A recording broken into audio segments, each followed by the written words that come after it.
नमस्कार, स्वागत छ कार्यक्रम शिक्षा सरोकारमा। शिक्षा अधिकार हो, शिक्षा नाफाको विषय होइन, शिक्षा सामाजिक रूपान्तरणको आधार हो। तर वास्तविकता के छ? आज शिक्षा बजारको सामान बन्दै गएको छ। श्रमलाई अझै पनि शिक्षाभित्रै तुच्छ ठानिन्छ। यही अवस्थामाथि वैज्ञानिक समाजवादी शिक्षाले प्रश्न उठाउँछ। तर यहाँनिर एउटा असहज प्रश्न छ कि वैज्ञानिक समाजवादी शिक्षा आज नेपालमा कार्यान्वयनको स्पष्ट योजना हो कि राजनीतिक भाषणमा सीमित आदर्श? विद्यार्थी आन्दोलन भयो, सरकार बदलियो, तर शिक्षा प्रणालीको चरित्र किन उस्तै रह्यो? आज हामी यिनै प्रश्नहरूको जवाब खोज्दैछौँ। हामीसँग हुनुहुन्छ 2 दशकभन्दा लामो विद्यार्थी आन्दोलनको नेतृत्वमा रही काम गर्नुभएका शिक्षा राजनीतिमा अनुभवी व्यक्तित्व जागृत रायमाझी। स्वागत छ सर कार्यक्रम शिक्षा सरोकारमा। हजुर, धन्यवाद। आराम हुनुहुन्छ? ठिकै छु म त। 2 दशकभन्दा बढी विद्यार्थी राजनीतिमा बिताउनु भयो। हजुर, ठ्याक्कै यहाँले विद्यार्थी राजनीति अझ भन्नुपर्दा विद्यार्थी आन्दोलनलाई कसरी तपाईँले व्यक्त गर्नुहुन्छ? यो सुरुमा चाहिँ यो विद्यार्थी आन्दोलन 3टा उद्देश्यले नेपालमा खास गरिकन अब 7 सालपछिको एउटा थियो। अब विद्यार्थी सङ्गठन भनेर अनिराज सुब्युको जन्म हुनुको पछाडि चाहिँ एउटा जनवादी शिक्षा भन्थ्यो। यसले पहिला सुरुमा प्रश्न थियो कि जनवादी शिक्षाको ध्येय थियो यसको एउटा। दोस्रो चाहिँ स्वाधीनता, नेपालको स्वाधीनताको रक्षाको प्रश्न थियो यसले चाहिँ दोस्रो। र तेस्रो चाहिँ यो निरङ्कुशताको अन्त्य, पञ्चायतकालमा 22 सालतिर स्थापना भएको थियो। त्यो 3टा उद्देश्यको निम्ति विद्यार्थी आन्दोलन सुरु भएको थियो। अब मूलत विद्यार्थी आन्दोलनको कथा नेपालको हेर्दाखेरि चाहिँ यसले राजनैतिक कार्यभारमा नै बढी आफूलाई फोकस गर्नुपर्ने भयो। किनभने त्यो 22 सालमा स्थापना भयो, त्यसपछि 36 सालको जनमत सङ्ग्रह, त्यसको आन्दोलन, 46 को आन्दोलन, जनयुद्ध, फेरि जनआन्दोलन, त्यसपछि फेरि मधेस आन्दोलन, होइन, गर्दै गर्दै यो 30-40 वर्ष 50 वर्षसम्मको इतिहास चाहिँ मूलत राजनीतिक सङ्घर्ष। यहाँले जोड्न खोज्नु भएको चाहिँ विद्यार्थी आन्दोलन मुख्यतः गुणस्तरीय शिक्षामा केन्द्रित हुने भन्दा पनि राजनीतिक भर्याङको रूपमा चाहिँ प्रयोग भयो भन्ने? राजनैतिक अथवा सत्ता प्राप्तिको भर्याङको रूपमा चाहिँ प्रयोग भयो भन्ने? सत्ता सङ्घर्ष भन्दा पनि राजनैतिक रूपमा परिवर्तन नभइकन ठिक शिक्षा नीति लागू गर्ने सरकार नभइकन ठिक शिक्षा नीति पनि लागू हुँदैन थियो, होइन। जस्तो सत्ता छ त्यस्तै अनुकूलको शिक्षा बन्छ नि त। सत्ता अनुकूलको शिक्षा बन्ने भएको भएर त्यो सत्ताले आफूलाई जस्तो मान्छे चाहिन्छ त्यस्तै मान्छे जन्माउने हो शिक्षा भनेको।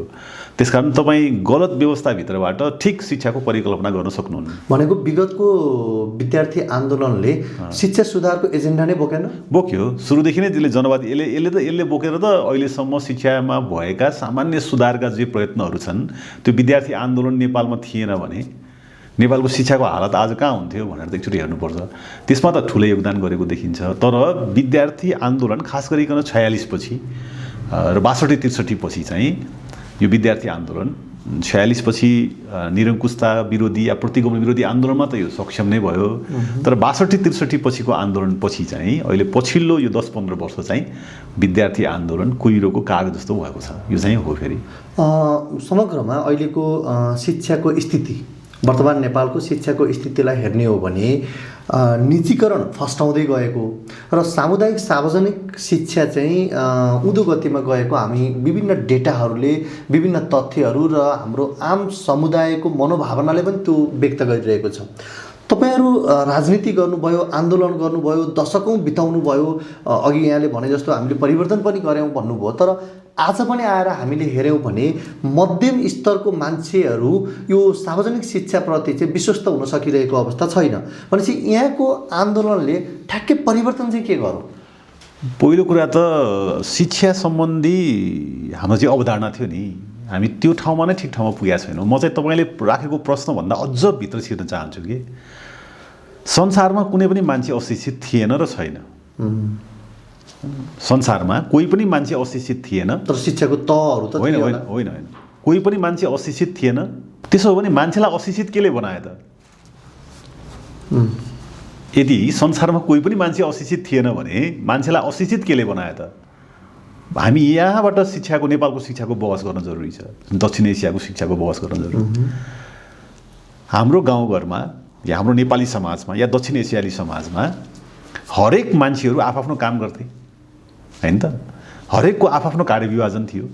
हो त्यो कार्य विभाजनको अर्को समाजशास्त्र छ तर हरेक मान्छेले गर्ने केही न केही काम त थियो छ नि त्यो अहिले पनि छ हरेक मान्छेले काम गर्छ परम्परागत कामहरू भइरहेको परम्परागत मात्र हैन श्रमको काम गर्छ टेक्नोलोजीको काम गर्छ हरेक काम गर्छ नि हैन त्यो गर्थ्यो भनेपछि त उसँग ज्ञानको कुनै न कुनै आयाम त थियो ज्ञानविहीन त कोही पनि मान्छे थिएन हैन तर ज्ञानविहीन मान्छे तपाईले अहिले भन्दै हुनुहुन्छ कि शिक्षित र अशिक्षितवाला जुन अवधारणा यो कहिलेदेखि आयो त यो कहिलेदेखि आयो जबदेखि स्कुल आउन थाल्यो ख्याल गर्नु होला स्कुल आउनुभन्दा अगाडि मान्छे कोही पनि अशिक्षित थिएन जब विद्यालय आउन थाल्यो विद्यालय आइसकेपछि अब सुरु हुन्छ शिक्षित र अशिक्षितको कथा यहाँ भन्ने बेलामा त यति सालमा दरबार हाई स्कुल बनाएको यति सालमा यो स्कुल बनाएको भन्छन् जब त्यो स्कुल बन्न सुरु भयो नि त्यसपछि त्यो स्कुलमा जाने मान्छेहरू मात्रै शिक्षित हुन थाले र दशौं हजार वर्षदेखि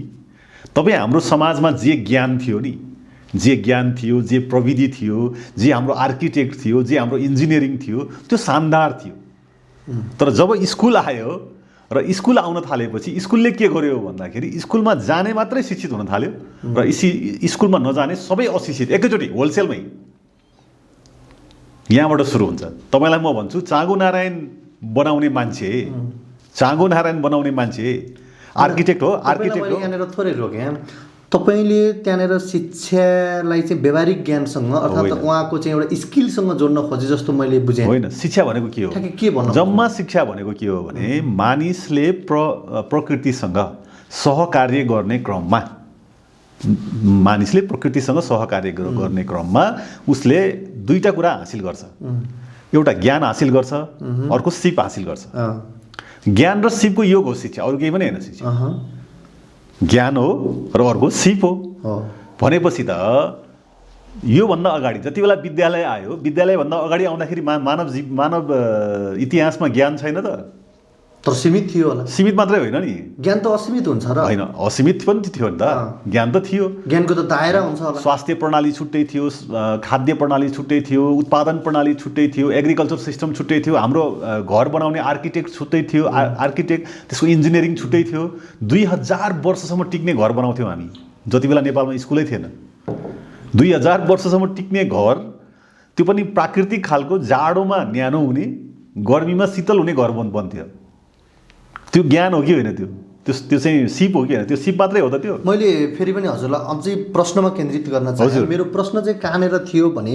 तपाईहरुले आन्दोलन गर्नुभयो हैन अघि हामीले कुरा गरे अनुसार पनि 2 दशक भन्दा बढी तपाईले विद्यार्थी आन्दोलनमा चाहिँ बिताउनु भयो त्यस आन्दोलनको परिणाम स्वरूप हामीले अहिले के भोग्न पायौं अर्थात् परिवर्तनको तहमा चाहिँ त्यो आन्दोलनको म त्यही जान्दैछु परिणाम के हो भन्ने हाम्रो आन्दोलनले शिक्षा सम्बन्धी परिभाषा नै बुझाएर हिँड्छ त्यो त अहिले तपाईले भने चाहिँ ज्ञानको हिसाबले सिपको हिसाबले त्यो दृष्टिकोणको विषय पनि होलान् हामी मानव सभ्यताको विकाससँगै सुरुवातीदेखि आजसम्म आउँदा फेरि विभिन्न चरणमा हामी एउटा सभ्यताको पाइलाहरू चाल्दै यहाँ आइपुगेका छौं अब मैले ठ्याक्कै केन्द्रीकृत गर्न खोजेको यहाँलाई चाहिँ हाम्रो विद्यार्थी राजनीतिहरू 46 पछिकै हेर्ने हो भने पनि धेरै विद्यार्थी राजनीतिहरू ठुलठुला विद्यार्थी आन्दोलनहरू भएको हामी पाउन सक्छौं तर त्यो आन्दोलन त्यो विद्यार्थी राजनीति चाहिँ सत्ता प्राप्तिको भर्याङ भन्दा माथि उठ्न नसकेको हामीले अनुभूत गर्न सक्छौं यसैमा दुईटा कुरा भयो एउटा चाहिँ विद्यार्थी आन्दोलनले या नेपालको राजनीतिक आन्दोलनले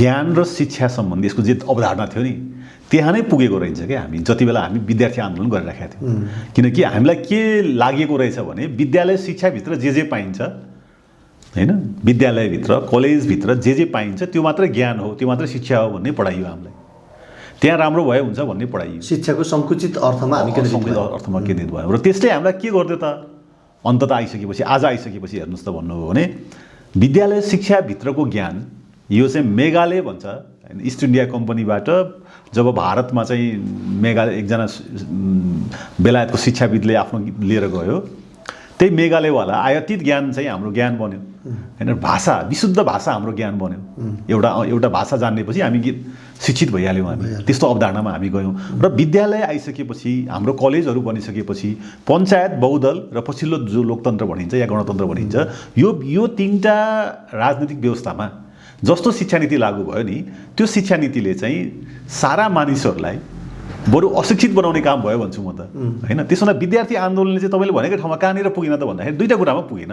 एउटा त विद्यार्थी आन्दोलनले शिक्षालाई जसरी बुझ्न पर्ने थियो होइन, शिक्षा सम्बन्धी अवधारणामा त्यहाँ नै यसले छलफल गर्न पाएन, गर्दै गरेन यसले होइन। यसले अनिवार्य शिक्षाको निम्ति, निःशुल्क शिक्षाको निम्ति लड्यो होइन, विद्यार्थीलाई चाहिँ सहुलियतको निम्ति लड्यो, कयौँ चाहिँ फी घटाउनको निम्ति लड्यो होइन, कयौँ शिक्षाभित्रका अवैज्ञानिकता जो पाठ्यक्रमभित्रका अवैज्ञानिक चिजहरूलाई फेर्नको लागि लड्यो। तर शिक्षाको मूल सार तत्त्व छ नि अहिले पनि, त्यो सार तत्त्वभित्र छिर्नको निम्ति विद्यार्थी आन्दोलन जाँदै गएन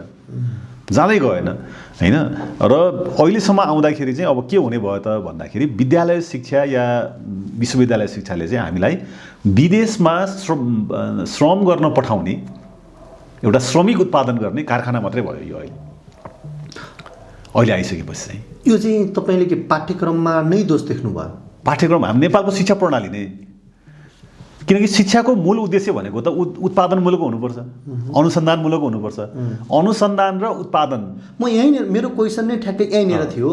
अनुसन्धानमूलक हुनु पर्यो, विज्ञान सम्बद्ध हुनु पर्यो शिक्षा, अथवा अझ तपाईँहरूकै भाषामा भन्ने हो भने त वैज्ञानिक समाजवादी शिक्षा प्रणाली भन्ने छ के अरे होइन। तपाईँले 2 दशकभन्दा बढी विद्यार्थी आन्दोलन, विद्यार्थी राजनीतिमा बिताउँदै गर्दा त्यो वैज्ञानिक समाजवादी भित्रको शिक्षा प्रणाली चाहिँ कहाँनिर भेटाउनु भयो, अथवा तपाईँले त्यहाँनिर कहाँ चाहिँ एफोर्ट पुट गर्नुभयो? मेरो क्वेसन नै यहीँनिर हो। शिक्षा चाहिँ के हो त भन्दाखेरि राज्य सत्ता र शिक्षाको अन्तर सम्बन्ध छ कि तपाईँ राजनैतिक सत्ता जस्तो हुन्छ नि शिक्षा नीति त्यस्तै हुन्छ। त्यसमा वैज्ञानिक शिक्षा नीति कहाँ छ, समाजवादी शिक्षा नीति कहाँ छ भन्दाखेरि त वैज्ञानिक समाजवादी व्यवस्था नआएसम्म त वैज्ञानिक शिक्षा नीति आउनेवाला त छैन।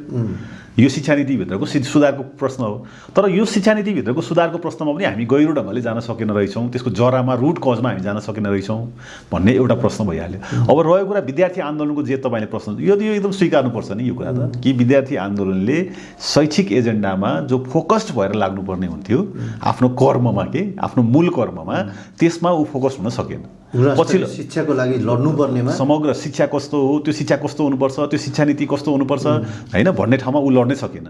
ऊ चाहिँ ऊ कहाँ गयो त मूलतः भन्दा ऊ राजनैतिक प्रवृत्तिमा बढी गयो।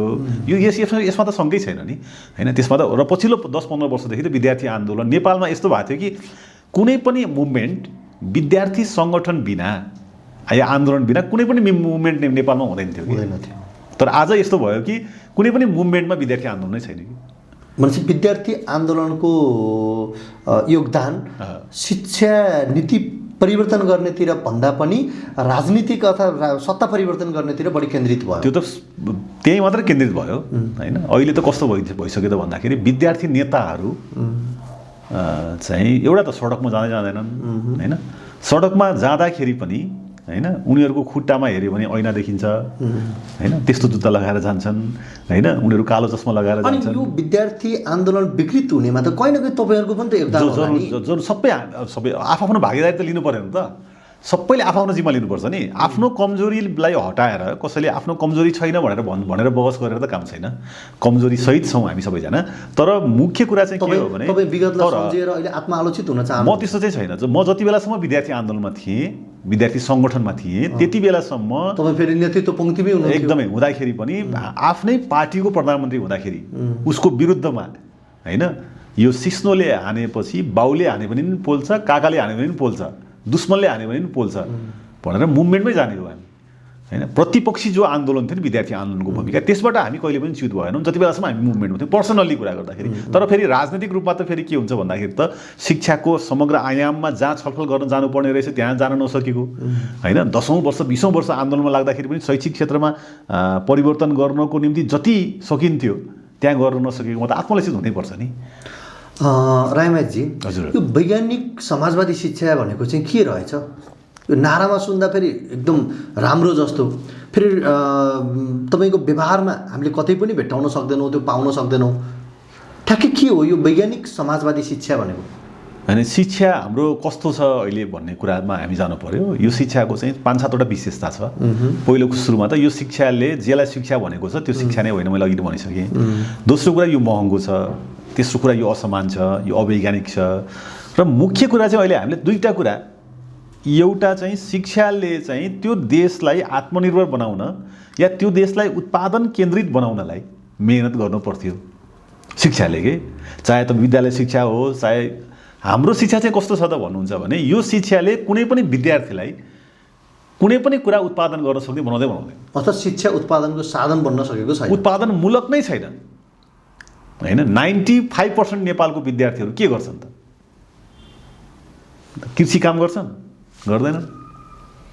कुनै इन्डस्ट्रीमा काम गर्छन्? गर्दैनन्। कोरा भयो होइन। अनि के गर्छन् त भन्दाखेरि यहाँबाट चाहिँ सबै जाने भनेको अस्ट्रेलिया नै गए पनि या अमेरिका नै गए पनि या युरोप या जापान या कोरिया नै गए पनि यतातिर साउदी, दुबई, कतार, मलेसियाको कथा त छँदैछ होइन। तर अस्ट्रेलिया नै गए पनि युरोप नै गए पनि त्यहाँ पनि नेपालबाट पढेर +2 सम्म या ब्याचलरसम्म डिस्टिङसन ल्याउने विद्यार्थी पनि त्यहाँ गएर के गर्छ भने ग्रोसरीमै काम गर्छ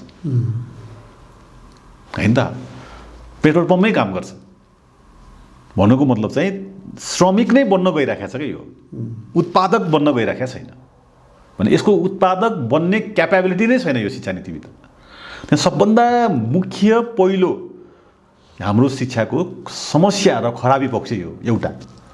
दोस्रो कुरा, यसले चाहिँ समाजको बारेमा, ज्ञानको बारेमा, शिक्षाको बारेमा, संस्कृतिको बारेमा, आर्ट्सको बारेमा, म्युजिकको बारेमा यो रिसर्च के अनुसन्धानमूलक हुनुपर्थ्यो कि शिक्षा चाहिँ होइन। अनुसन्धानको सेक्टरको कुरा गर्दाखेरि त हाम्रो यस्तो छ कि अनुसन्धान शून्यता छ कि अहिले ठ्याक्कै तपाईँलाई दुईटै शब्दमा भन्दाखेरि चाहिँ शिक्षाको मूल ध्येय अरू पनि छन्, तर आज हामीले छलफल गर्ने दुईवटा ध्येय भने एउटा उत्पादनको ध्येय, अर्को चाहिँ अनुसन्धानको ध्येय। यो दुईटै ध्येयबाट लगभग शून्य स्थितिमा छ। त्यसकारण यो शिक्षा नीति चाहिँ यस्तो कारखाना जस्तो भएको छ हाम्रो विश्वविद्यालयहरू, जसले विदेशमा गएको, विदेशमा जाने श्रमिकहरू उत्पादन गर्ने कारखाना। तपाईँ अहिले कुनै पनि स्कुलमा जानुहोस्, बोर्डिङ स्कुलले खुब राम्रो पढाइराखेको छु भन्छ, बोर्डिङ स्कुलमा जानुहोस् तपाईँ 7 क्लासको स्टुडेन्टलाई सोध्नुहोस् या 8 क्लासको स्टुडेन्टलाई सोध्नुहोस्, उसको सिधै जवाब छ के गर्ने हो, म त अस्ट्रेलिया जाने हो। जसले राम्रो पढाइराखेको छु भन्छ उसको पनि ध्येय के छ त, उसले के पढाइराखेको रहेछ त भन्दाखेरि चाहिँ यो देश काम छैन, यो देशमा केही गर्न सकिन्न, गरिखाने देश होइन यो, हामी बाहिर जानुपर्छ, तिमी बाहिर जानुपर्छ। र तिमीलाई बाहिर जान भाषा चाहिन्छ होइन, भाषा चाहिन्छ, बाहिरको कल्चर सिक्नुपर्ने हुन्छ, बाहिर गएपछि त्यहाँ एडजस्ट हुनु पऱ्यो नि त तुरुन्तै। भनेपछि बाहिरको कल्चर सिकाउने, बाहिरको भाषा सिकाउने, बाहिर के गरेर हिँड्नुपर्छ, कसरी खानुपर्छ, कसरी कुद्नुपर्छ भनेर सिकाउँछौँ हामी भन्छ अहिलेको शिक्षा। भनेको अहिलेको शिक्षा उत्पादनसँग जोडिने कुरा त टाढाको कुरा, त्यो त ओरिएन्टेड पनि भएन, जस्ट विदेश पठाउने अर्थात् एउटा कोरा सर्टिफिकेट लिएर सर्टिफिकेट देखाएर चाहिँ विदेशमा श्रम बेच्ने तिर मात्र पहिलो अझै तपाईँलाई सुरुको मैले जवाफ अझै क्लियरली पाइरहेको छैन यहाँ तपाईँबाट, या त मैले निकाल्न सकिनँ। तपाईँहरूको आन्दोलन भयो, दशकौँ आन्दोलन भयो, विद्यार्थी आन्दोलनहरू नभएका होइन, ठुला ठुला आन्दोलनहरू भएका छन्। अझ तपाईँ आबद्ध, तपाईँ रहनुभएको पार्टीहरू सत्तामा पनि पटक पटक पुगे, त्यहाँ वामपन्थीहरूको बाहुल्यता पनि रह्यो, तर शिक्षाको संरचना जहिले पनि जहाँको तै रहने स्थिति बन्यो भनेपछि यो के सत्ता दृष्टिकोणमै दोष हो कि यो नेता विशेषको दोष हो कि तपाईँले अहिले भनेअनुसार त कति मिठो सुनिएको छ, यो त पुँजीवादी व्यवस्थामा पनि एउटा स्किल ओरिएन्टेड अथवा उत्पादनसँग जोडिने खालको शिक्षा नीति त त्यो पुँजीवादी व्यवस्थामा पनि त चाहिन्छ नि, चाहिन्छ। तर पुँजीवादी भन्दा पनि यहाँ त वामपन्थीहरूकै बाहुल्यता भएका सरकारहरू पटक पटक बने। तपाईँ आबद्ध हुनुभएको, तपाईँले अहिले जनयुद्ध भन्नुभयो, जनयुद्ध लडेका नेताहरू चाहिँ शिक्षा मन्त्री पटक पटक बने, तर शिक्षाको संरचनामा एउटा रौँ जति पनि कार्य गर्न नसक्नुको कारण चाहिँ के हो? त्यही त मैले अघि नै भने नि, नेपालको जनताले चाहिँ दुईवटा कुरामा जहिले पनि सपोर्ट गरिदियो कि। एउटा तपाईँ मुभमेन्ट गर्न जानुहुन्छ भने जसले गरे पनि, काङ्ग्रेसले गरोस्, जनताले साथ दिएको छ 7 सालमा, 36 मा काङ्ग्रेस र तपाईँको चाहिँ त्यति बेलाको अलिअलि कम्युनिस्टहरू मिलेर गरे, त्यस पनि साथ दिएको छ, 46 पनि साथ दिएको छ, 51 मा जनयुद्धमा पनि साथ दिएको छ, 62 के अरे सङ्घर्ष गर्दा पनि जनताले साथ दियो होइन। त्यसपछि आएर चुनावको कुरा गर्नुहुन्छ भने चुनावमा जहिले पनि नयाँ हेर्न खोज्यो जनताले चाहिँ जहिले पनि सपोर्ट गर्यो, तर राजनैतिक नेताहरू नै अथवा राजनैतिक पार्टीहरूसँग नै तपाईँले भनेको चिज भएन कि। यिनीहरू चाहिँ एउटा कुरामा योग्य भए भनेको राजनीतिक सङ्घर्ष गर्न चाहिँ योग्य भए होइन, तर समाज रूपान्तरणको निम्ति शिक्षामा के गर्ने, स्वास्थ्यमा के गर्ने, उत्पादनमा के गर्ने, विज्ञान प्रविधिमा के गर्ने होइन, लगायतको जुन समाजलाई ठिक लानको निम्ति जे गर्नुपर्ने हुन्छ नि आर्थिक सामाजिक रूपान्तरणको प्रश्न या सांस्कृतिक रूपान्तरणको प्रश्न त्यहाँ चाहिँ राजनैतिक पार्टीहरू चुके। त्यही चुकेको कारणले त जेनजी आयो त यहाँ हैन। तपाईँले भनेकै प्रश्नमा त्यसमा हामी बसेको कारणले गर्दा हामी भएको आफ्नो राजनैतिक पृष्ठभूमिको कारणले गर्दा जति भागेदार छौँ त्यो पनि भागेदार त लिनु परिहाल्यो नि। तर वामपन्थी भन्नेहरूसँग चाहिँ वामपन्थी एजेन्डाबाट उनीहरू च्युत भएको कारणले गर्दा शिक्षाकै कुरा गर्दाखेरि हैन, जस्तो शिक्षाको कुरा गर्दाखेरि चाहिँ वामपन्थीहरूले के गर्नु पर्थ्यो त भन्दा कम्तीमा शिक्षालाई निःशुल्क बनाउनु पर्थ्यो, कम्तीमा शिक्षालाई राष्ट्रियकरण गर्नु पर्थ्यो। त्यो पहिलाको पुरानो भाषामा, हामी चाहिँ अहिले राष्ट्रियकरण भन्दैनौँ तर पुरानो भाषामा चाहिँ राष्ट्रियकरण। अहिले चाहिँ के अहिले हामी यो राष्ट्रियकरण पनि गलत रहेछ। राष्ट्रियकरण र निजीकरण दुइटै गलत हो हैन। गर्नुपर्ने चाहिँ शिक्षाको सामुदायिकीकरण हो। यो मोडालिटीको विषयमा अलिक स्पष्ट बनाइदिनु भनेको समुदायले शिक्षाको जिम्मा लिनुपर्ने हुन्छ हैन। समुदाय अहिले पनि त विद्यालयहरू त सामुदायिक विद्यालय नै भन्छ, समुदायकै जिम्मामा छ। व्यवस्थापन समितिले विद्यालय सञ्चालन गर्छ नै, करिकुलम सबै केन्द्रले बनाउँछ, तल के टिचर कस्तो राख्ने को राख्ने केन्द्रले पठाउँछ, के पढाउने सबै केन्द्रले निर्णय गर्छ। यो अहिले त समुदायको त केही पनि छैन। त्यो समुदायमा जस्तो स्याउ फल्ने ठाउँमा जुम्लामा स्कुल छ भने जुम्लाको विद्यार्थीलाई स्याउ फलाउन सिकाइरहेछ त अहिले। त्यो केन्द्रको पाठ्यक्रम त्यहाँ लागू गर्ने अवैज्ञानिक भयो भन्ने तर्क त्यो मात्र हैन, त्यो त केन्द्रीकृत शिक्षा हो। यो त समुदायमा आधारित नै होइन। यो शिक्षक को बनाउने भन्ने कुरा पनि केन्द्रले निर्णय गरिदिने हो हैन। त्यो तलपट्टि त कुनै पनि छैन। कस्तो शिक्षा नीति लागू गर्ने, कस्तो भाषामा लिएर जाने, कस्तो उत्पादन प्रणालीमा जाने भन्ने त छैन। त्यसकारणले गर्दाखेरि लेफ्ट मुभमेन्टमा पनि मतलब रिभोल्युसन गर्नको निम्ति चाहिँ यिनीहरू दक्ष नै देखियो, क्रान्ति गर्नको निम्ति चाहिँ सक्षम जस्तो देखिने। तर जब सामाजिक आर्थिक रूपान्तरणको मामिलामा चाहिँ जुन निपुणपना हुन्छ, त्यसको जुन भिजन हुन्छ, त्यो चाहिँ राजनीतिक आन्दोलनमा देखिएन। त्यसकै उपज हो यो जस्तो लाग्छ मलाई चाहिँ अहिले। यो वैज्ञानिक समाजवादी शिक्षा भनेको चाहिँ एउटा विचार, एउटा नारा मात्र रहेछ कि ठ्याक्कै व्यवहारमा लागू गर्न सक्ने प्रणाली रहेछ? यो के हो ठ्याक्कै? यो अमूर्त भयो क्या। तपाईँहरू वैज्ञानिक समाजवादी शिक्षा प्रणाली भन्नुहुन्छ, अनि यो चाहिँ गरी खाने शिक्षा, उत्पादनसँग जोड्ने, श्रमसँग जोड्ने, श्रमको सम्मान गर्न सिकाउने शिक्षा नारामा सुन्दा एकदमै मिठो सुनिन्छ, तर ठ्याक्कै व्यवहारमा लागू गर्ने मोडालिटी के हो? यो त राजनीतिक व्यवस्थासँग यसको अन्तर सम्बन्ध छ शिक्षाको हैन। त्यो त व्यवस्था नभइकन त फेरि तपाईँले अहिलेको अब राजनीतिक व्यवस्था मूलतः राजनीतिक प्रणाली। हजुर, तपाईँ दशकौँ बिताइसक्नु भयो हो यो शिक्षाको आन्दोलनमा। तपाईँले ठुलो योगदान पनि दिनुभएको छ। तपाईँकै भाषामा भन्दा त अझ परिवर्तन पनि भएको छ भन्ने कुरा गर्नुहुन्छ। अनि राजनीतिक परिवर्तनहरू पनि 2007 सालदेखिको विभिन्न खण्डमा ठुला परिवर्तन भए।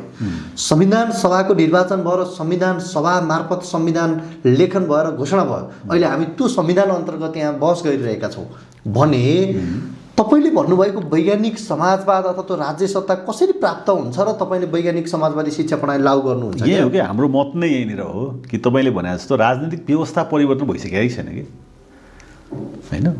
राजतन्त्र ढल्नु, तपाईँको पञ्चायतबाट चाहिँ तपाईँको बहुदलीय व्यवस्थामा आयो, बहुदलीय व्यवस्थाबाट चाहिँ तपाईँको अहिले गणतन्त्रात्मक मुलुक छ। शिक्षाको कोणबाट, अर्थ राजनीतिको कोणबाट हेर्दाखेरि चाहिँ राजनीतिक एउटा व्यवस्थाभित्र राजनीतिक प्रणाली, सरकार, सेना, प्रहरी, एजुकेसन सिस्टम समग्र हुन्छ नि उत्पादन प्रणाली, त्यसमा एउटा मात्रै कम्पोनेन्ट फेरिएको हो आजसम्म। त्यो भनेको संवैधानिक राजतन्त्रको ठाउँमा गणतन्त्र भएको हो।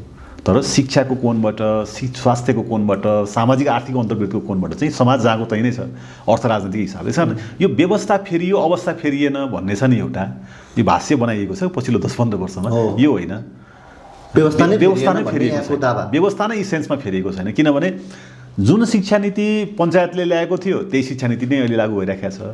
ऐन पनि 28 सालकै 2028 सालको ऐन अहिलेसम्म लागू भइरहेको छ। विभिन्न पटक संशोधन गरेर 28 सालकै ऐन हो त्यो। 28 सालको ऐनले चाहिँ के भन्छ त भन्दाखेरि एउटा भाषिक शिक्षा भन्छ त्यसले, केन्द्रीकृत शिक्षा भन्छ त्यसले हैन। 28 सालको ऐनले भन्छ त्यो, त्यसले त्यही नै लागू भइरहेको छ अहिले शैक्षिक हिसाबले पनि।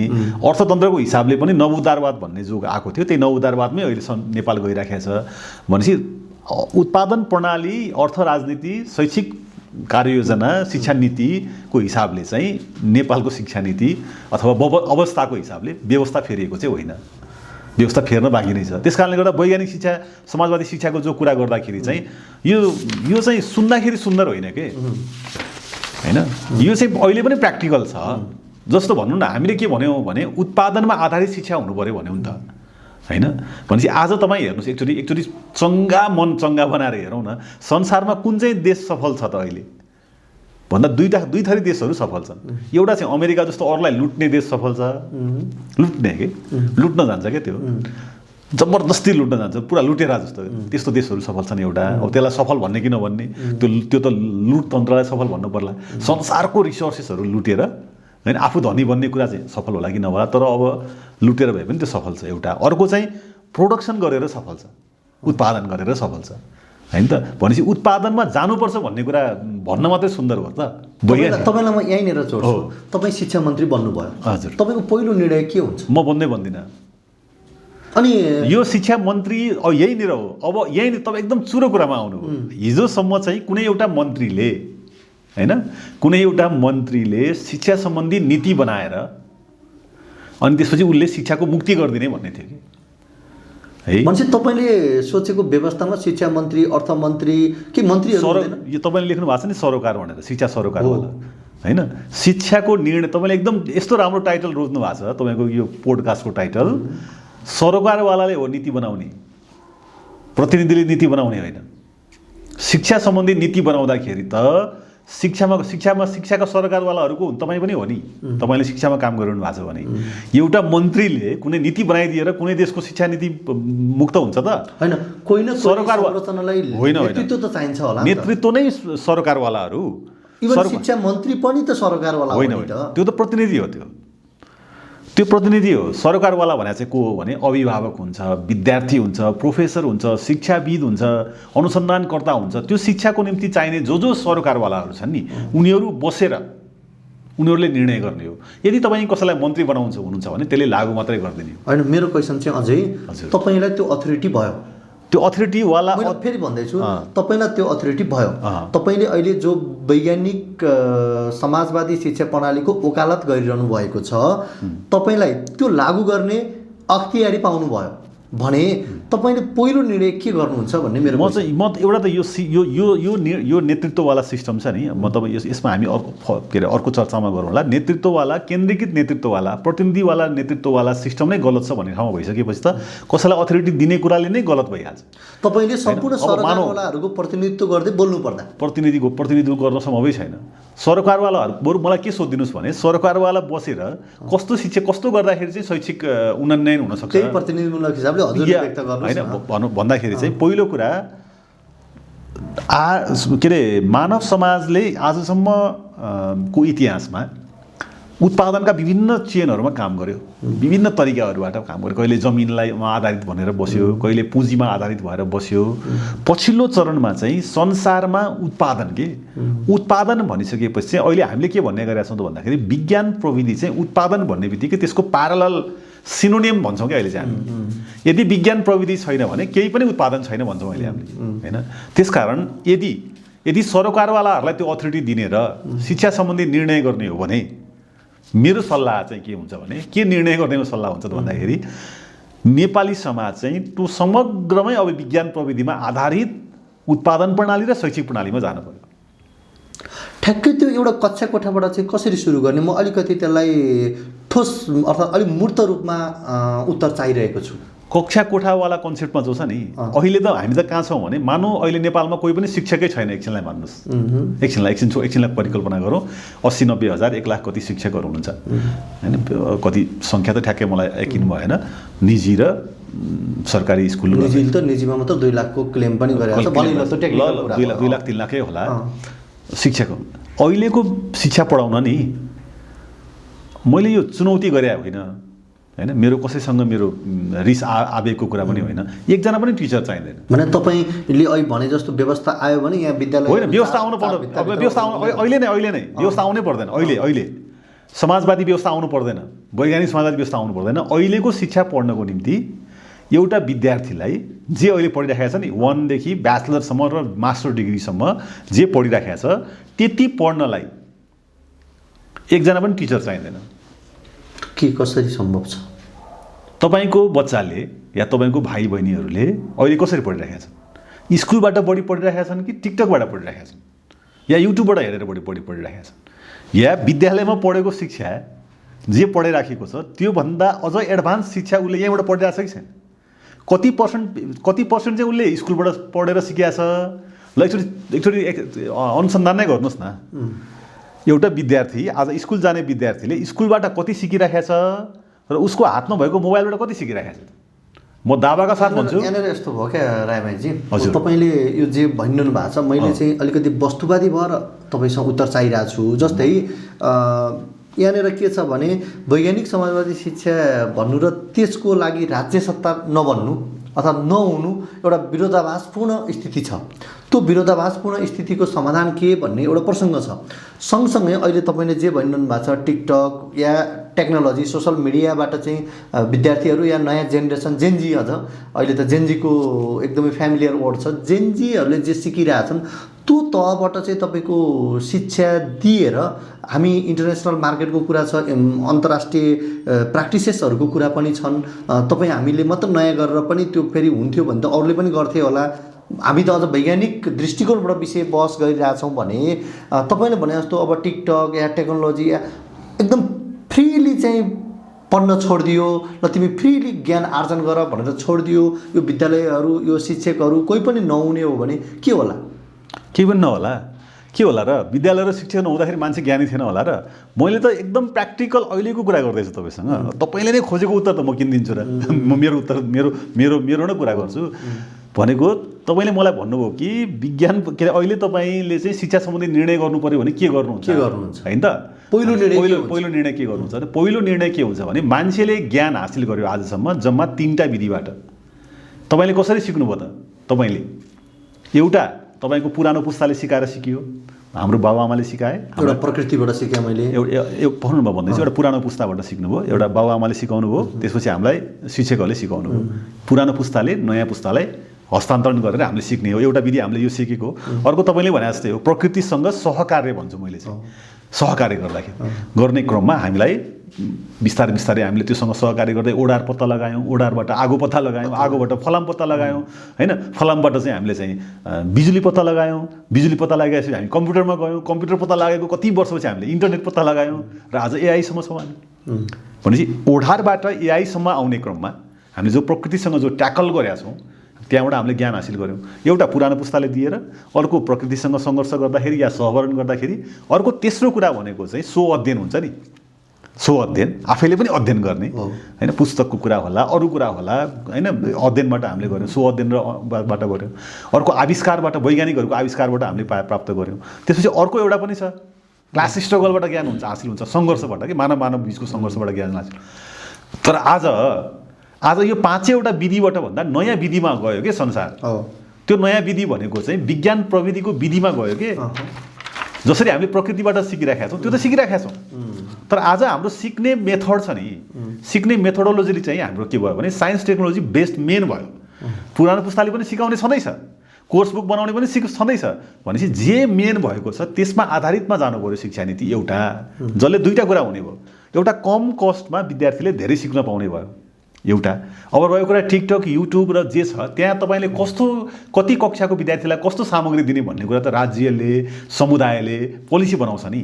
एउटा यहाँ जानु पर्यो, पहिलो कुरा निर्णय यो गर्नुपर्छ एक। दोस्रो कुरा अब 5 वर्षपछि, अबको 5 वर्षपछि या अबको 10 वर्षपछि नेपालले उत्पादन के गर्छ, हाम्रो कन्टेक्स्टमा उत्पादन गर्न सक्ने सम्भावनाको क्षेत्रहरू के हुन् त?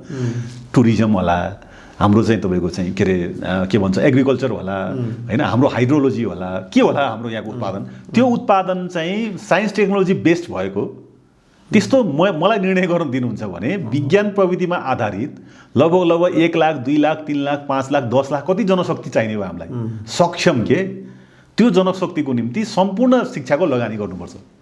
दोस्रो कुरा अनि हामीले के भन्न सक्छौँ त भन्दाखेरि हामी 5 वर्षपछि हाम्रो देशमा हामी यो उत्पादन गर्छौँ र हामी यो एक्सपोर्ट गर्छौँ, या हामी एक्सपोर्ट गरेनौँ होला हाम्रो उत्पादन अरूले लिएनन् भने पनि हामी आत्मनिर्भर हुन्छौँ होइन। हाम्रो आफ्नो उपभोक्तालाई चाहिने, नेपालभित्रको उपभोक्तालाई चाहिने चिज चाहिँ हामी यहीँ उत्पादन गरेर हामीतिर गर्छौँ भनेपछि यो 2टा कुरा। अब यसको थ्योरिटिकल पाटो छँदैछ, यसको वैचारिक पाटो छँदैछ, यसको सांस्कृतिक पाटो छँदैछ होइन। यो शिक्षा नीतिभित्रको वैचारिक समस्याहरू यसले अन्धविश्वासलाई अहिले पनि राखिराखेको छ, विद्यार्थीलाई हैरान छ। हेर्नुहोस् स्कुल गएको बेलामा क्रिसमस आउँछ शान्तबाजेको टोपी लाउनु पर्यो होइन, कृष्ण जन्माष्टमी आउँछ कृष्ण र राधिका बनेर हिँड्न पर्यो है, दसैँ आउँछ रातो टिका लाएर हिँड्नु पर्यो, लोसार आउँछ अर्को लुगा लाउनु पर्यो होइन। अर्को दृष्टिकोणबाट पनि त व्याख्या गर्न सकिँदैन नि। सबै त्यो बहुसांस्कृतिक सिकाइ भइरहेछ भनेर पनि त भन्न सकिन्छ। रूढिवाद सिकाएर त हुँदैन नि। तपाईँलाई एउटा भन्छ काठमाडौँको सेन्टरमा एउटा स्कुल छ, त्यहाँ के हुन्छ थाहा छ? इक्जाम दिनुभन्दा अगाडि धर्म र संस्कृति त सुन्नु पनि होला। इक्जाम दिनुभन्दा अगाडि म भन्दैछु, इक्जाम दिनुभन्दा अगाडि एउटा हवन गरिन्छ, हवन होइन? त्यो के अरे विद्यार्थीको पास गर्ने हवन गरिन्छ र त्यो हवनको निम्ति त्यो स्कुलले पैसा लिन्छ, हवन गराए बापत। अनि त्यो हवनमा बस्छन् त्यहाँ विद्यार्थीहरू, अनि त्यो हवन गर्छन्, अनि के अरे इक्जाम लिन्छ।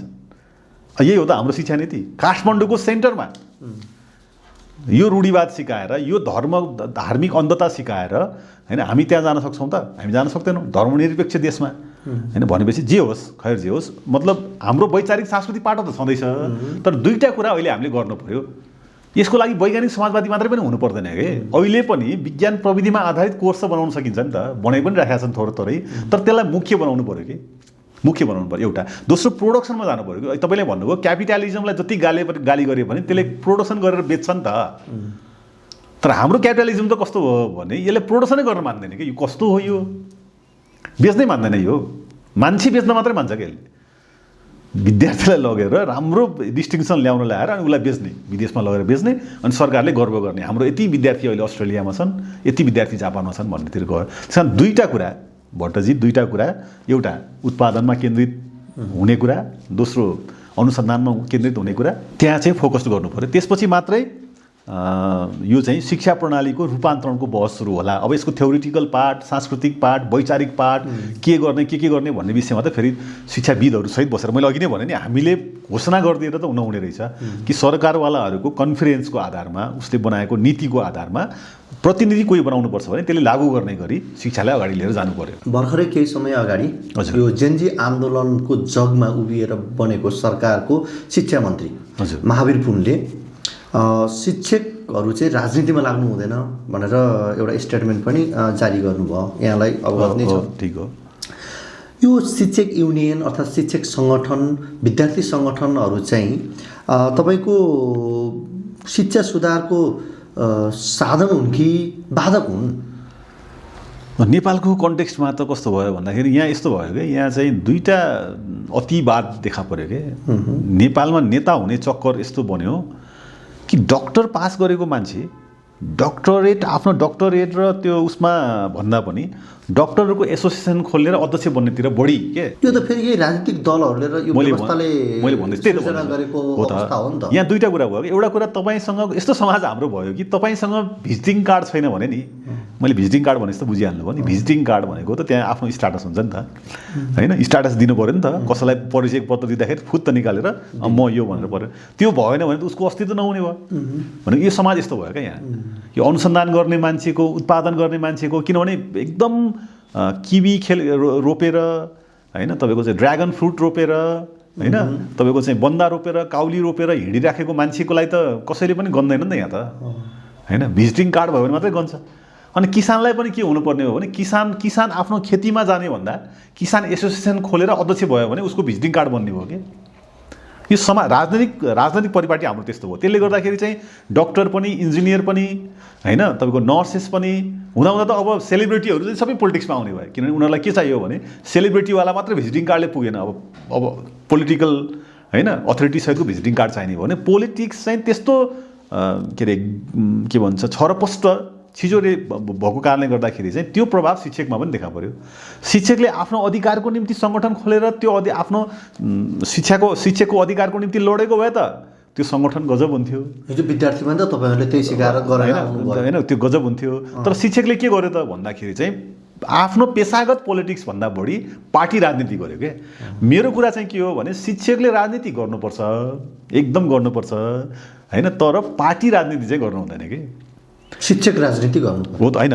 पोलिटिक्स भनेको के हो, राजनीति कुन ठिक कुन बेठिक भन्ने कुराको उसले बहस चलाउन पाओस् न, तर विशुद्ध पार्टी राजनीति चाहिँ उसले आफ्नो सङ्गठनभित्र, स्कुलभित्र त गर्नु पाएन नि त। यहाँ भइदियो चाहिँ त्यो के, यहाँ शिक्षकले राजनीति सिक्नुपर्छ, राजनीति सिकाउनुपर्छ होइन। र आफ्नो पेसागत सङ्गठन या पेसागत आफ्नो रक्षाको निम्ति, हकितको निम्ति उसले सङ्गठन पनि खोल्नुपर्छ। त्यहाँ उसले लड्नु पनि पर्यो, बेला बेला सङ्घर्ष पनि गर्नु पर्यो, गरि पनि राखेका छन्। तर पार्टीको पोलिटिक्स आएर गरेर होइन, एउटा पार्टीको एउटा शिक्षक सङ्गठन बनाएर अनि ठ्याक्क पार्टी पोलिटिक्स गर्ने जो छ नि विद्यालयमा या विश्वविद्यालयमा यो चाहिँ खराब हो। भनेको पार्टी पोलिटिक्सको कारणले अहिलेको शिक्षाको गुणस्तरमा पनि असर पारेको भन्ने त्यसमा त समस्या भएन नि, त्यसमा त समस्या भएन, किनभने शिक्षक नै नेपालमा कसरी नियुक्ति भयो त? हामी एकचोटि त्यहाँ पनि जाउँ त, 46 पछि एकचोटि हेरौँ न होइन।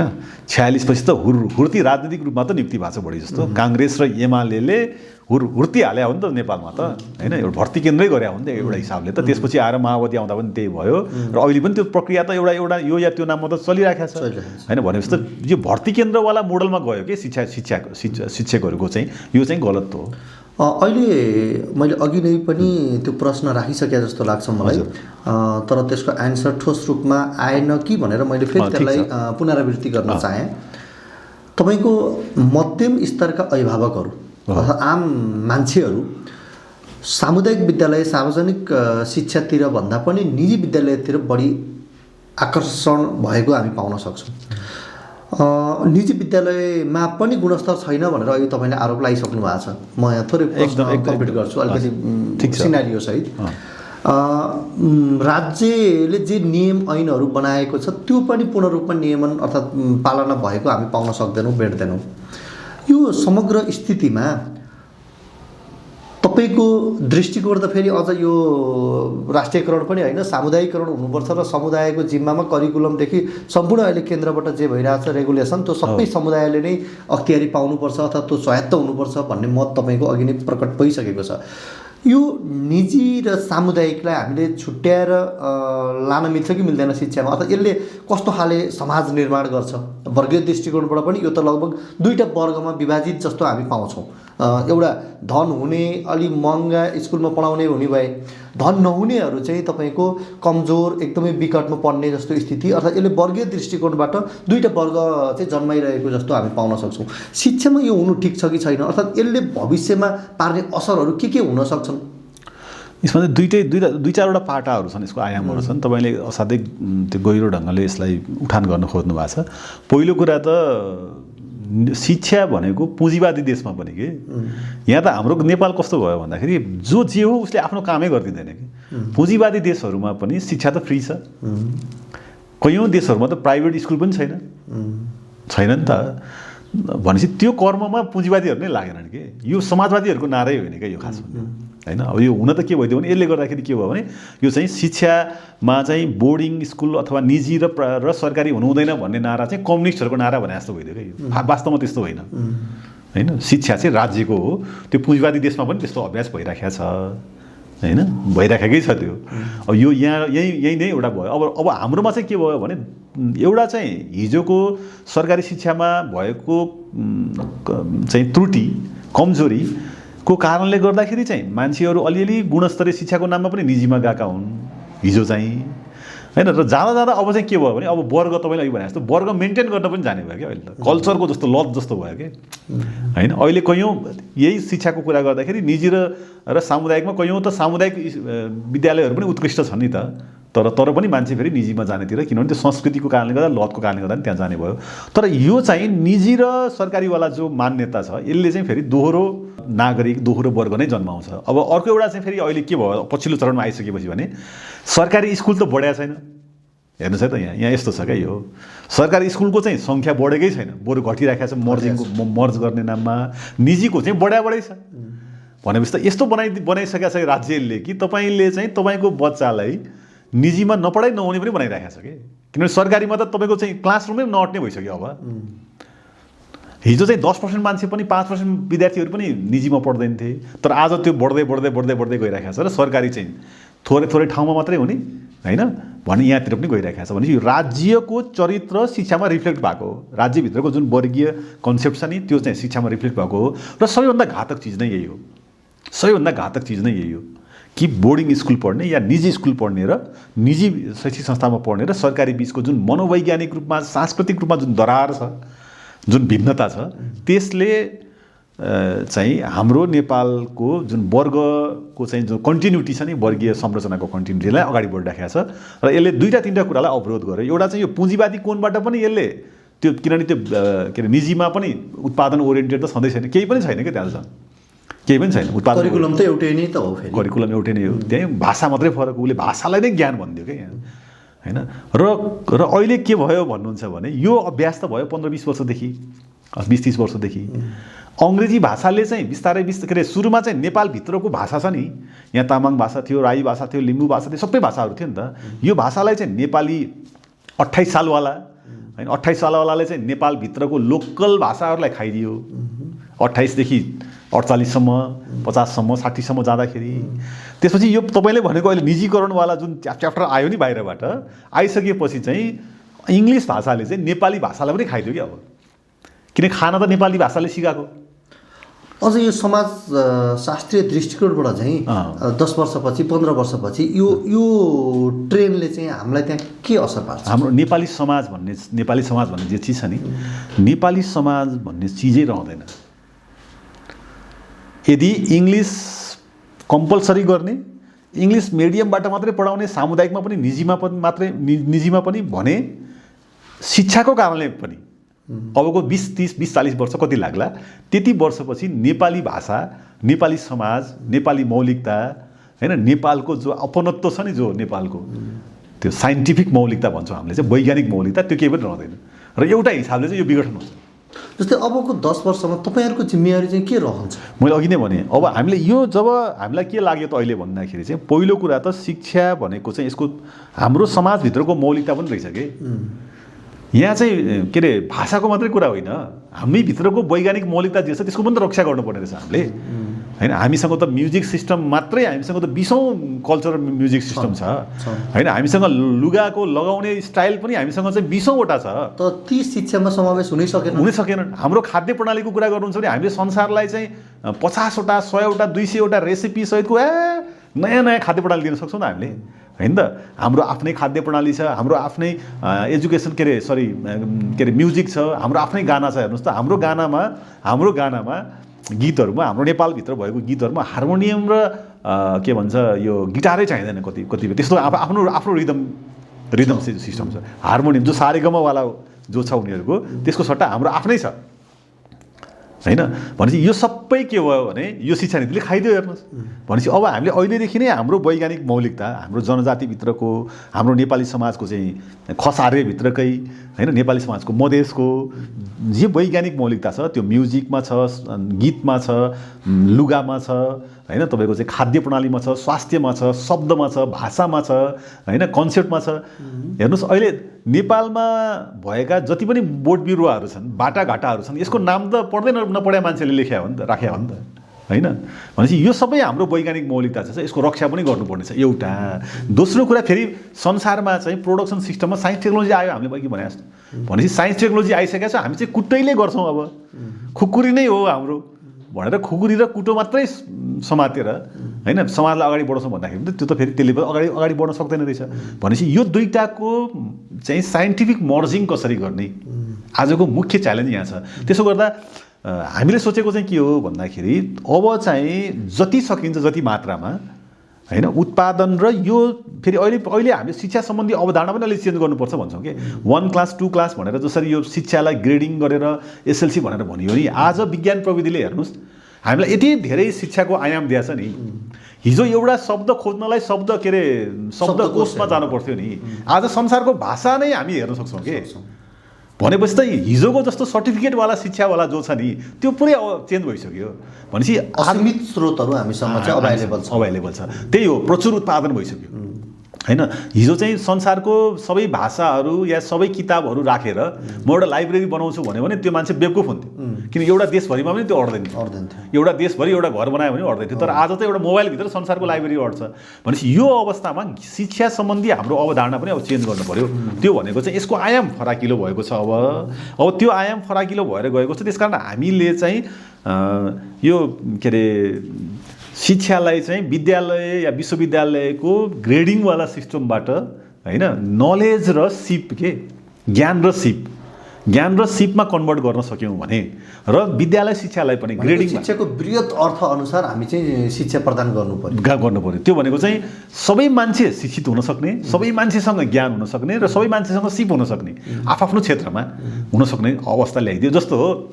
जस्तो यही कुरा गरे जस्तो हुन्छ फेरि पनि हैन। जस्तो एउटा मान्छे हामीलाई योभन्दा अगाडिसम्म पहिलासम्म के लाग्थ्यो भने सबै मान्छे त गायक हुन सम्भव थिएन, सबै मान्छे त कवि हुन सम्भव थिएन, सबै मान्छेलाई त नाच्न आउँदैन थियो, सबै मान्छे त पत्रकार हुन सम्भव थिएन, सबै मान्छे त कलाकार हुन सम्भव थिएन नि त।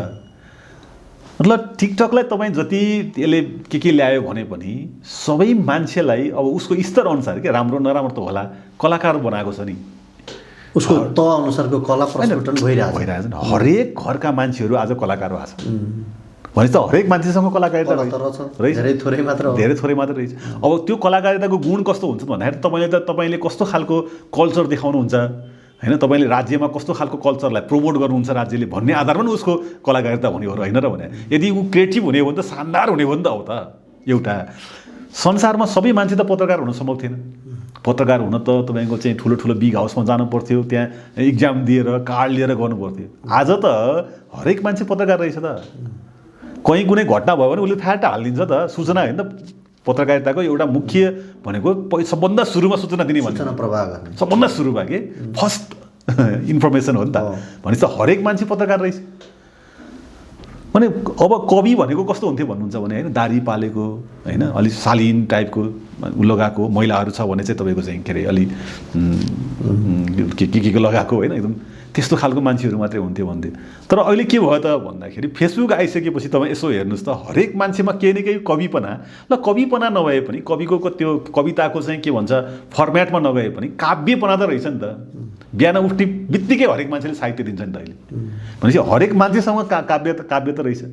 भनेपछि ज्ञानको आयाम चाहिँ के भयो भने हरेक मान्छेसँग ज्ञान पनि छ र हरेक मान्छेसँग सिप पनि छ भन्ने कुरा त प्रमाणित हुँदैछ अहिले त, झन् बढी प्रमाणित हुँदैछ। यो हिजो पनि थियो। विशिष्टीकृत क्षमता त फेरि सबैमा सबै त हुँदैन, त्यो त हुँदैन। विशिष्टीकृत क्षमता भने त जब उसले त्यसमा सङ्घर्ष गर्छ, जब त्यसमा चाहिँ लगाव सहित लाग्छ तब हुन्छ।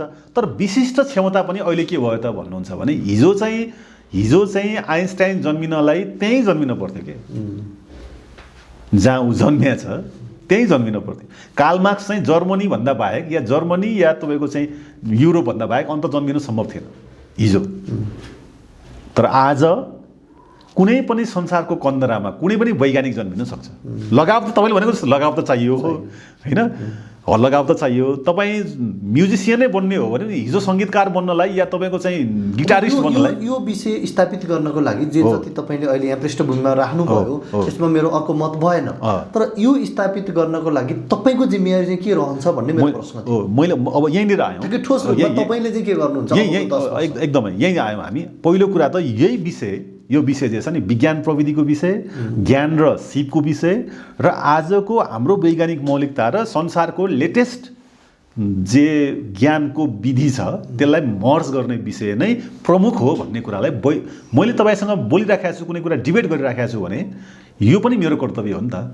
जस्तो तपाईँ यो शिक्षा सरोकार चलाइरहनु भएको छ त होइन, तपाईँ यो शिक्षा सरोकार किन चलाइरहनु भएको छ त भन्दाखेरि यस्ता संवादहरूले होइन ठिक पोलिसी बनाउनको निम्ति, ठिक ओरिएन्टेसनमा लानुको निम्ति योगदान होस्, त्यसमा तपाईँको पनि योगदान होस् होइन र यो कार्यक्रमको पनि योगदान होस् भनेर नै गरिरहनु भएको छ।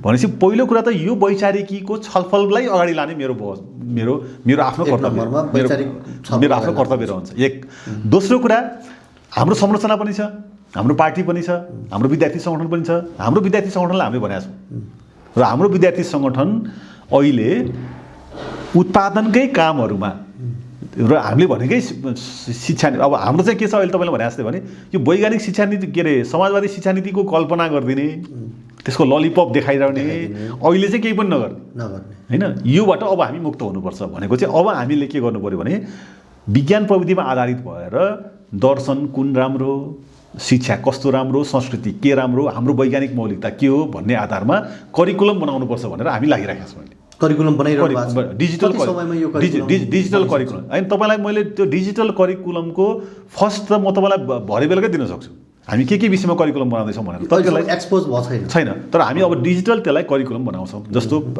माध्यमिक तहको, प्राथमिक तहको होइन, विश्वविद्यालय तहको हामी करिकुलम बनाउँछ। त्यो चाहिँ थ्योरिटिकल हुन्छ। थ्योरिटिकल करिकुलम चाहिँ यस्तो यो गर्नुपर्छ भन्ने कुरा पार्टीभित्र या बाहिर पनि हामी लिएर जाने। किनभने अब चाहिँ के रहन्छ त भन्दाखेरि जस्तो तपाईँले कुनै एप्स बनाउनु भयो या तपाईँले कुनै डिजिटल सामग्री बनाउनु भयो भने त्यो सबैले हेर्न पाउने भयो भनेपछि त तपाईँ त्यो ठिक डिजिटल सामग्री बनाउनु पऱ्यो।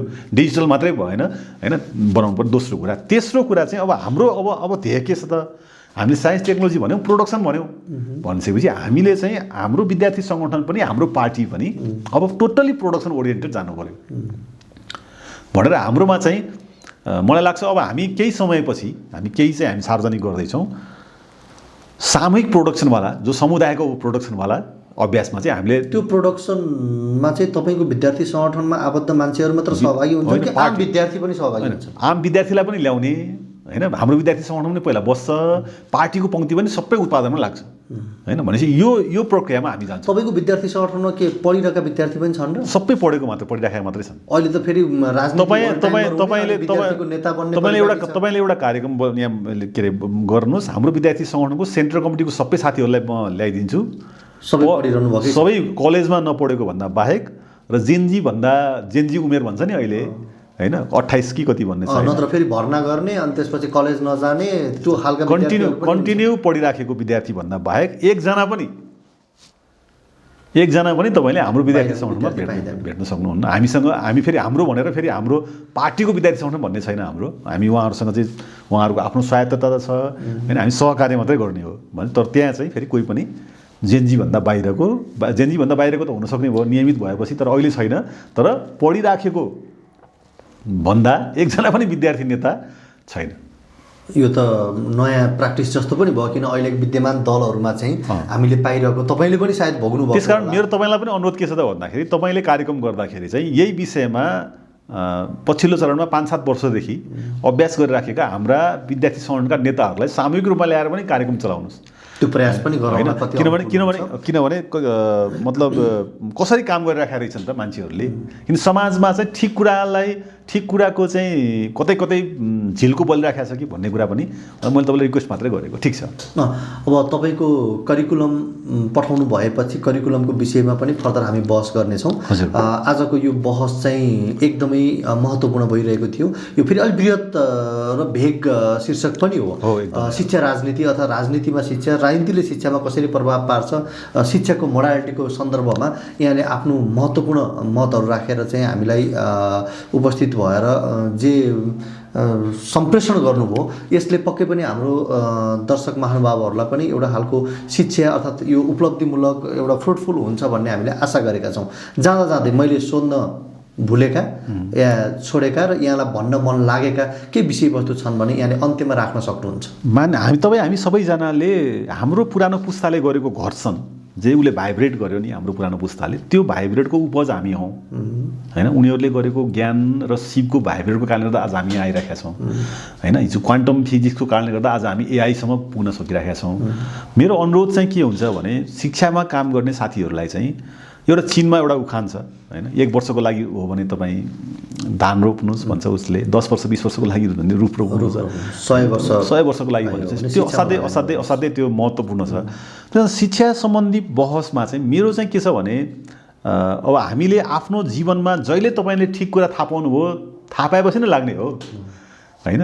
हिजो चाहिँ मलाई चाहिँ हाम्रो शिक्षा नीतिभित्र भएको सबै कमजोरीको बारेमा म पोलिटिक्स गर्दा पनि मलाई थाहा थिएन रहेछ होइन। तर म आज चाहिँ कहाँनिर छु त भन्दाखेरि, मूलतः समाजको चाहिँ उत्पादन प्रणालीमा परिवर्तन गर्ने जुन समाजको अभियान छ, त्यसको एउटा मुख्य कम्पोनेन्ट शिक्षा हुँदो रहेछ भनिसकेपछि चाहिँ आज चाहिँ हरेक बहसमा मलाई के लाग्छ भने, विज्ञान प्रविधि र शिक्षालाई पर्याय बनाएर लानुपर्ने हुन्छ एउटा। दोस्रो, उत्पादन र शिक्षालाई पर्याय बनाएर लानुपर्ने हुन्छ।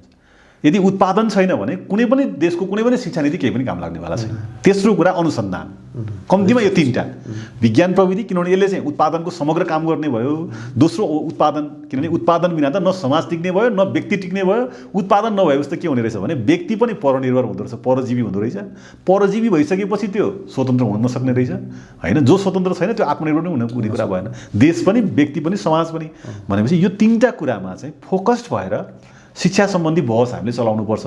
र मेरो पनि सबै साथीहरूसँग रिक्वेस्ट पनि र हामीले गर्ने कोसिस पनि होइन, बहस सँगसँगै उत्पादन प्रणालीमा आफूलाई लिएर जाने होइन। र हामी धेरै पर त गइसक्यौँ हामी, किनभने हेर्नु न तपाईँ, हामी यहाँ साइन्स टेक्नोलोजीको कुरा गरिराखेका छौँ, हामी यहाँ बसिरहेका छौँ, यो क्यामेरा, यो गिलास, यो टेबल होइन, यो किताब, यो सबै कहीँ पनि यो हाम्रो आफ्नो प्रविधिबाट या हाम्रो आफ्नो नलेजबाट गरेका छ। हामीले लगाएको लुगाहरू केही पनि छैन कि हाम्रो होइन सबै विज्ञान प्रविधिले यो उत्पादन गर्दै हो यो होइन तर त्यो चाहिँ हामीसँग 0 छ भनेपछि यसलाई हामीले अब कति छिटो लान सक्ने गर्ने हो यो कुरामा चाहिँ धेरै हतारो भइसक्यो नत्र चाहिँ हाम्रो देश नै नरहने हाम्रो मौलिकता पनि नरहने हाम्रो वैज्ञानिकता पनि नरहनेतिर जान्छ यसैको निम्ति सबैसँग अपिल गरौँ भन्ने रहन्छ मेरो चाहिँ हस् व्यस्त समयका बावजुद पनि हामीलाई समय उपलब्ध गराइदिनुभयो शिक्षा सरकार परिवार यहाँप्रति आभारी छ विशेष धन्यवाद हजुर धन्यवाद